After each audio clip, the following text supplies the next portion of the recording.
Hello, my beautiful people, my dragonflies, my kings and queens. My name is Jai, if you do not know, and welcome to my channel. We're back with another video from Casual Geographic. You know I love me some Casual Geographic and all, learn new things about the animals and whatnot.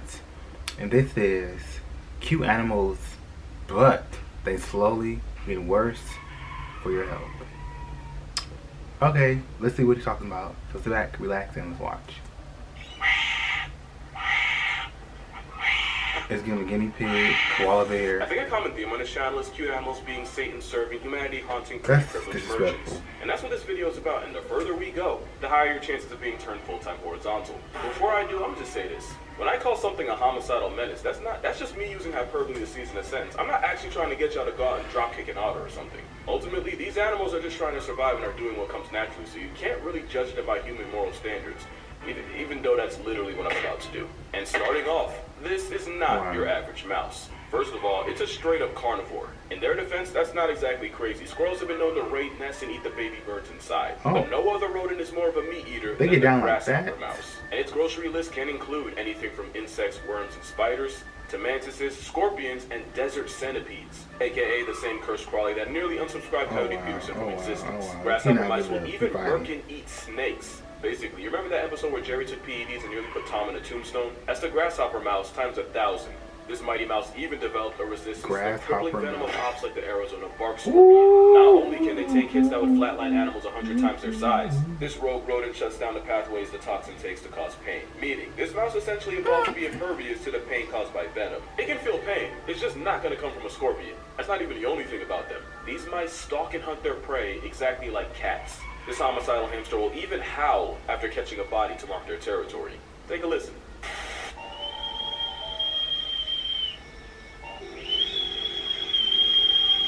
Imagine being a scorpion, right? Millions of years of evolution. Your ancestors were apex predators, and you have biological warfare on your side. All that for a pint-sized weremouse to be your downfall. Not even other mice are safe. Grasshopper mice regularly eat other rodents, and cannibalism is not off the table. In fact, there was a story of a scientist keeping a grasshopper mouse and making the mistake of leaving it alone with a lab rat 5 times its size. In the few minutes he walked away and returned, there was one less mouse and the #1 suspect feeding on the carcass. Proof that even the most innocent-looking platter can serve death. Especially since the predator with the highest body count is not what you'd expect. No other mammal catches more bodies than the Etruscan shrew.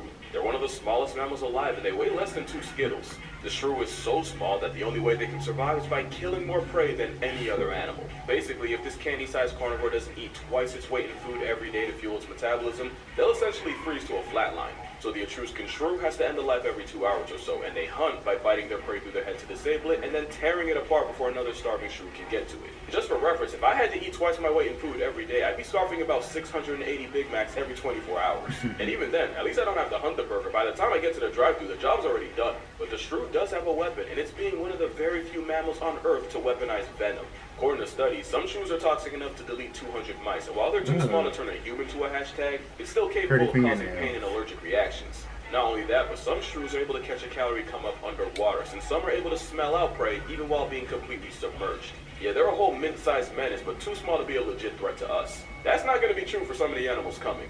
And up next, this bird probably looks no different from something you'd expect in a garden, except it's only found in the islands of the Galapagos, and to survive, they've come up with some nasty tricks. They've been nicknamed Darwin finches, as they actually helped prove Charles Darwin's theory of evolution. Long story short, different finches ate different foods and so developed different size and shaped beaks. One finch evolved to finesse an easy meal by pecking at the skin of bigger birds and drinking the blood that spills out. Are birds even f***ing real?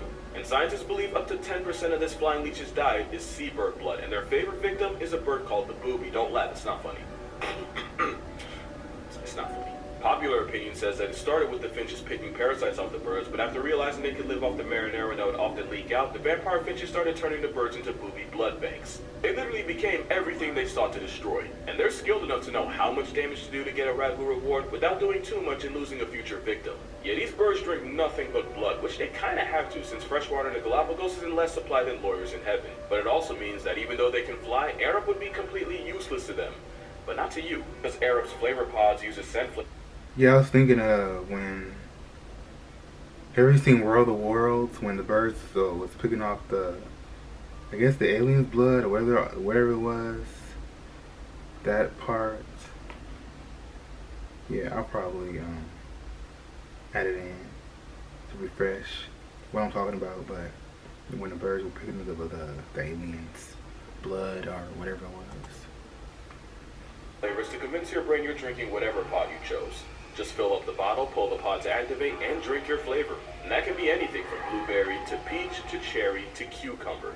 Or dirty pennies, you happen to be this Finch. My personal favorite so far has been mango passion fruit, and you can't see it from here, but this is cherry. And remember, there's no calories, no sugar, just elite gray matter gaslight. Because fun fact, 80% of taste is actually dependent on smell. Which is great, because although I've never had a problem getting enough water, I personally have been trying to cut down on all the juices and sodas and stuff, and Arab's a great way of weaning yourself off without going full cold turkey. I've gotten a lot better at it now, but when I was just starting, Arab was the perfect failsafe. And if you think it would be for you, make sure you check out Arab and their assortment of flavor pods using the link in the description. Use the code CASGO15 for 15% off. And like I always say, stay hydrated, my friends. It's just too bad finches don't drink water, otherwise Arab would save more boobies and free mammograms. Not only do they grief bosom birds, but finches will often roll eggs out of nests and crash them in the rocks just for some easy protein. They're not even the only birds on that kind of timing. The New Zealand keel will use that Swiss Army knife of a nose to cut into sheep and eat the fat right off their backs. And sometimes they freak the sheep out so much they eat themselves off a cliff trying to get away. But at least the Kia and the vampire finch are only harmful to your mental. From here on out, that is the last time that statement will be true. Because this live-action plush toy is also on the short list of venomous mammals. The slow loris is a Southeast Asian primate armed with toxins that can do very real damage to a human. They have a gland on their arm that produces a chemical that becomes highly toxic when mixed with saliva.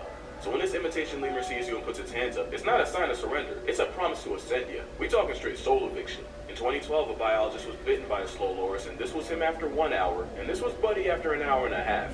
Since the toxins contain chemicals similar to cat allergens, this venom monkey can trigger anaphylactic shock in people, making it the first animal here that can perform landscape work on your family tree. We used to think this malicious muppet used venom against predators, but it turns out it's for friendly fire.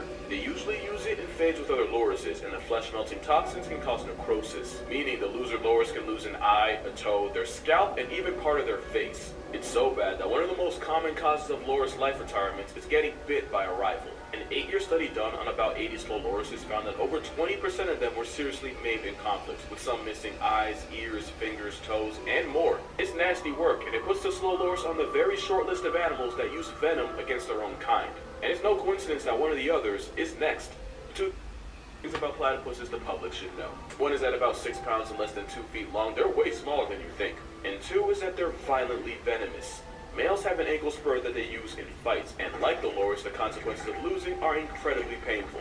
In 1991, Australian veteran Keith Payne was struck by a platypus, and in his own words, the immediate pain was far worse than getting struck by shrapnel. And it only got worse.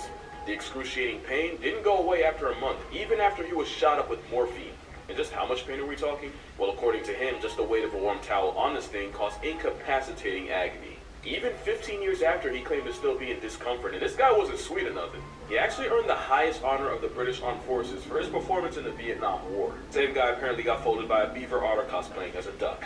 And it's because platypus venom manipulates nerve cells to trigger pain in a way that can have you down horrendous for weeks, and not even enough morphine to roofie a rhino can bail you out. That's how you know Perry had love for the doof. He could have had a pharmacist every flavor of up if he wanted to. That's why if you see two male platypi fighting, you'll often see the loser spend days rolling around and scratching.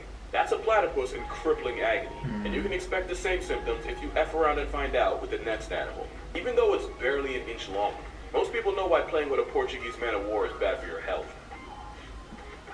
You heard me say most. The man-of-war is notorious for excruciatingly painful stings that they inflict on thousands a year. Not only can it cause nasty welts like this, in worst-case scenarios, it can trigger severe allergic reactions that can block your airways and suffocate you. Most people know not to touch them, but a lot of those same people would do this. This is Glaucus atlanticus, and more specifically, it's a tiny sea slug nudibranch. And what these boneless snails do is steal poison from other animals like anemones by eating them and storing the toxin in those weird fingertips growing out of their back. It's cultural appropriation, but with poison, and the Glaucus does it to the man-of-war. Which is why even though a 2-inch Glaucus is an overachiever, holding one and getting stung can lead to nausea, vomiting, allergic reactions, and you guessed it, pain. In fact, many think because the poison they steal is so concentrated, their sting is actually more powerful than the jellyfish understudy they take it from.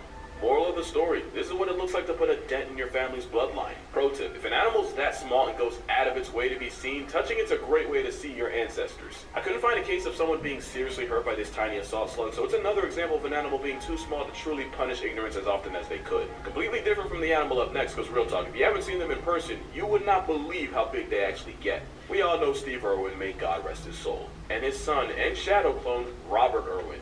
Just like his father, Robert got the same animal lover's gene, but there is one animal he's terrified of, and you probably never guess it.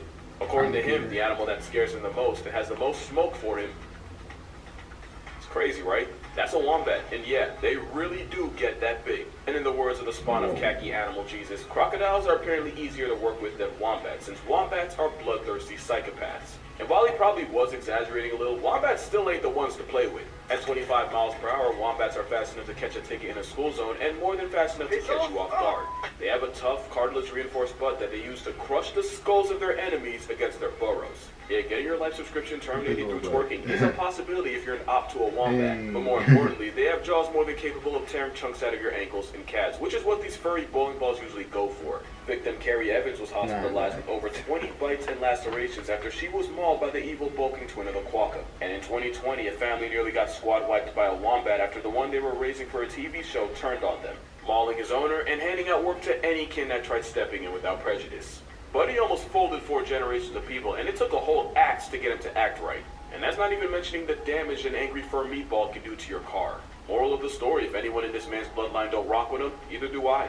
The problem is, 99% of the population rocks with pandas and forgets it's still a bear that was made after the printer ran out of color. It's still a bear, and you can have a panda bear, a yogi bear, or a nose candy bear. If it ends in a B-E-A-R, you'll be last seen in an E-R, if you even get that far. So fun fact, gorillas have a stronger bite force than grizzly bears and can crack a coconut, and that's because they spend so much of their time crushing vegetation. As bamboo merchants that commit 16 hours a day to binging it, giant pandas might have the most underrated bite in the entire animal kingdom. A study was done comparing the bite force of carnivores relative to their body size using a value known as the bite force quotient. African lions were given a bite force quotient of 124. The jaguar, believed to be pound for pound the strongest cat, earned a 137. And while being smaller than both, African painted dogs flexed a bone-crushing 142. And where did giant pandas fall? With a BFQ of 151, giant pandas scored a bronze medal on the bite force scale, only behind the least weasel and an assault and battery happy Looney Tune. That's strong enough to rip flesh, tear tendons, and shatter bone. The thing is, pandas have all the tools of a predator, but with gerbil software. But even though this giant cow rabbit doesn't know how to kill, they can be persuaded into trying, and it's usually in zoos. In 2006, a wasted tourist had a chunk of his calf ripped off by a pissed-off panda after he tried to pet it. In 2009, a tourist fell into an enclosure and also paid a calf tax. Later the same year, another tourist managed to fall into an enclosure, and the barcode bear nearly turned him into a serial number on a police report, ripping off parts of his foot and elbow. And in 2015, Juan Shi sued the government and won for over $80,000. The reason was because officials had chased a giant panda onto his land, and a generationally heated bear crushed Juan's leg like a celery stick. And my personal favorite story, a man tried wrestling a biracial black Air Force to impress a woman and appropriately got partially handled. He wasn't hurt, but the bear bodied him and even shredded his pants in the process, which was the closest he'd get to foreplay that entire day. It's no secret there's no end to the copious amounts of bull effery in the ocean, but there's still some animals people let slide, especially if they've been in a movie. One of these fish can do you dirty, and this time the clown's not it. The regal blue tang is actually venomous, with caudal spines sharp enough to slice open skin, and when threatened, they'll whip their bodies from side to side. It's like a junkie waving a broken bottle at you, and the deep lacerations it can cause are almost guaranteed to get infected. And thanks to a certain Pixar movie, there's at least one kid out there that got a bacterial infection just because Ellen DeGeneres played a fish well. Not only that, but the blue tang is toxic to humans. It can cause ciguatera poisoning to the people that eat it. An even worse mistake when people try it with the next animal, because the cute dirt guppy is one of the most poisonous things alive. The tetrodotoxin in one pufferfish can bury 30 people. It's about 1,200 times more toxic than cyanide, and there's no actual antidote. All that and Mrs. Puff's eggs is still considered a delicacy. The fugu blowfish is a prized dish in Japan, but it's also Russian roulette, because if the chef misses by even 1/10 of an inch, it's the customer that gets cooked. Here's what would happen if you got poisoned. In about 10 minutes, your mouth would go numb, and you would start to feel dizzy and unreasonably tired. You'd get an overwhelming headache to go with nausea, and it'd slowly get harder and harder to breathe. Eventually, you'd get so exhausted, you'd fall asleep and likely never wake up. Wow. And until then, you would have been conscious for everything. It's just that you'd be paralyzed and unable to talk or move. The only thing people could do to save you is pump your stomach, put you on life support, and God on speed dial. It's said that up to 100 people get flatlined by food a year, and most of that are people that try it at home. Which means by the time they realize they messed up, they can't run, call, or even scream for help. All they can do is struggle to get air and watch everything turn black like the end of Sopranos. But not even fish fentanyl has a higher body count than the last animal. A lot of people think snails are cute, yet snails are partially responsible for crossing 200,000 names off the census a year. Schistosomiasis is a parasitic disease caused by worms, with millions affected right now. Those worms are released by snails. The sickness is most common in tropical third world countries with limited access to clean fresh water. With about 700 million God people bless living that in town, at-risk please. areas, it's one of the most devastating parasitic diseases of all time, only second to malaria. And even if snails aren't the primary suspects, with them taxiing the bug, at the very least they're accomplices. Now you see why folks almost put Gary on a shirt. Mad snail disease wasn't a joke. But that's going to do it for this video. Be sure to follow my TikTok and Instagram for more consistent content as we wait for the next video. Check out my book, 100 Animals That Can Effing End You. You might just see some of the guys from today on there. If you'd like to further support this channel, becoming a patron on Patreon earns you access to exclusive content, videos before I post them, and you can even help vote on what I cover in future videos. Other than that, make sure you drink water, hug your parents. Yes, parents, we're inclusive now. And I'll see y'all in the next one. As long as y'all don't do something like this. But please don't. Alright, peace out. Aww. That's so cute.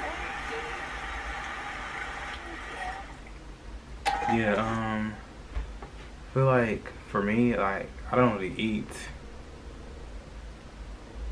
certain things. I don't eat to what I know, and I don't even eat meat like that or any kind of things. That's so gross though. But all these animals, you don't know, like, I just learned about the grasshopper mouse. Different type of species in that category. It's a lot to learn, but yeah. Shout out to Casual Geographic. Thank y'all for tuning in. Tell me what you think. Have the most awesome, positive, beautiful day. Stay grateful.